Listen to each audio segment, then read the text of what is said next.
Amb 7 mesos de retard, finalment els promotors de la mesquita de Torroella de Montgrí han iniciat les obres d'aquest centre de culte que estarà ubicat en aquest espai, el polígon industrial del nucli, però molt proper al centre de la vila. L'alcalde de Torroella està satisfet de les negociacions dels darrers mesos i explica que ara són els promotors els que tenen la clau per obrir la mesquita.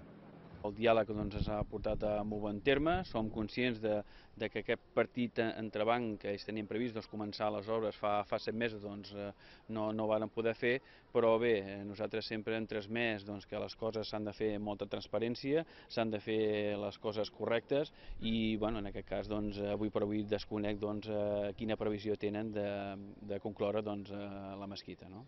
Quan es va tombar la llicència d'obres per construir la mesquita, es va parlar molt del projecte d'aquesta, però sobretot del disseny de la façana.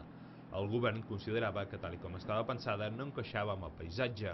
Però no només la façana va ser motiu per revocar la llicència d'obres. El nou govern va detectar irregularitats. Ens va comportar fer el pas de revocar la llicència donada per l'equip de govern anterior i subsanat totes aquestes mancances, diguéssim, administratives i visuals, ja no hi havia cap més raó de ser, sinó que tenien tota la legalitat i tot el dret de poder, diguéssim, donar per part de l'Ajuntament la llicència i ells començar a construir-la. Les obres de la reivindicada mesquita de Torroella de Montgrí van començar fa uns 15 dies.